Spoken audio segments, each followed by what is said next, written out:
Trump తన దూకుడును పెంచారు. ఎన్నికల సమయంలో ఇచ్చిన హామీలను నెరవేర్చేందుకు సిద్ధమయ్యారు.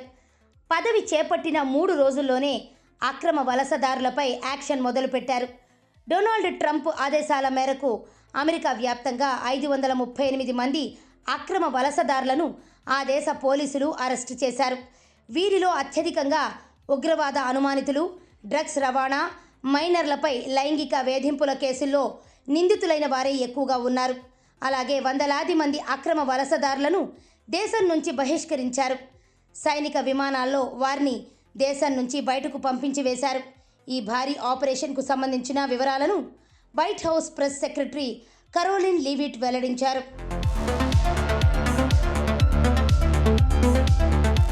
ముఖ్యంగా అక్రమ వలసలు ఎక్కువగా సాగుతున్న అమెరికా మెక్సికో బోర్డర్లో నేషనల్ ఎమర్జెన్సీ ప్రకటించారు.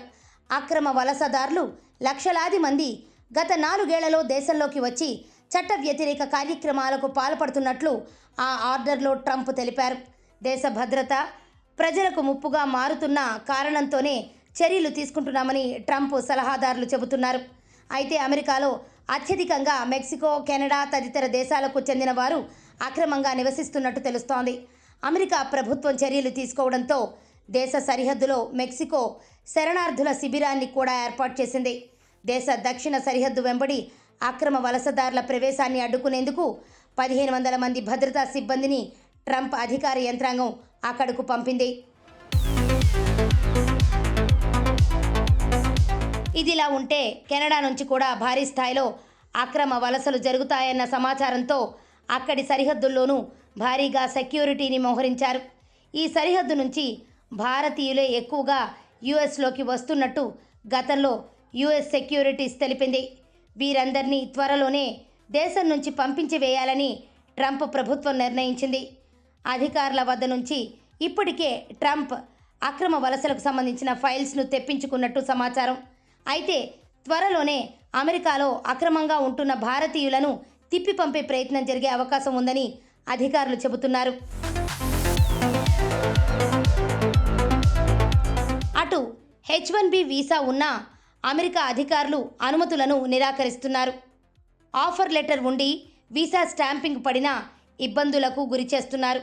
ఈ నెల 12న నెవార్క్ ఎయిర్పోర్టులో H-1B వీసా స్టాంపింగ్తో దిగిన ఓ ఉద్యోగినిని అన్యాయంగా డిపోర్ట్ చేశారు. ఆఫర్ లెటర్, వీసా స్టాంపింగ్ పడిన తర్వాత ఆమె అమెరికా రావడానికి కాస్త సమయం తీసుకుంది. దీంతో ఇన్ని రోజులు ఏం చేశారని అధికారులు నిలదీసి ఆమెను ఎయిర్పోర్టులోనే డిపోర్ట్ చేశారు. అయితే ఇది ఆరంభం మాత్రమే, ముందు చాలా ఉంటాయని నెటిజన్లు సోషల్ మీడియా వేదికగా తమ అభిప్రాయాలను పంచుకుంటున్నారు. మరోవైపు ట్రంప్ అధికారంలోకి వచ్చాక ఇల్లీగల్ ఇమిగ్రెంట్స్పై ఉక్కుపాదం మోపుతామని మాట ఇచ్చారు. అక్రమంగా అమెరికాలో ఉంటే వెంటనే అరెస్టులు చేయడమో, డిపోర్ట్ చేయడమో జరుగుతుందని ట్రంప్ ముందే హెచ్చరించారు. ట్రంప్ నిర్ణయానికి భారత ప్రభుత్వం కూడా పూర్తి మద్దతు ప్రకటించింది. ఇటీవల కేంద్ర విదేశాంగ శాఖ మంత్రి జైశంకర్ అమెరికా ప్రభుత్వానికి హామీ ఇచ్చారు. అక్రమంగా ఉండేవారిని వెనక్కి తీసుకుంటామన్నారు. అక్రమ వలసలు ఎన్ని రోజులైనా ఏ దేశానికైనా ప్రమాదమేనని భారత విదేశాంగ ప్రతినిధి తెలిపారు. అక్రమ వలసలు అనే వాటికి భారత్ ఎప్పుడూ వ్యతిరేకమని తెలిపారు. రానున్న రోజుల్లో అమెరికాకు ఈ విషయంలో సహకరిస్తామని రణధీర్ జైస్వాల్ అన్నారు. మొత్తంగా అమెరికాలో అడుగు పెట్టాలంటే ఇక ముహూర్తమే కాదు, పక్కా డాక్యుమెంట్లు, మంచి నైపుణ్యాలు కూడా అవసరమే, లేదంటే ఇబ్బందులు తప్పవు. etc. See, India, we have made this clear earlier as well. We are against illegal immigration, especially because it is linked to several forms of organized crime. For Indians, not just in the United States, but anywhere in the world, if they are Indian nationals and they are overstaying or they are in a particular country without proper documentation, we will take them back, provided documents are shared with us so that we can verify their nationality, that they are indeed Indians. If that happens to be the case, then we will take things forward. We'll facilitate the return to India.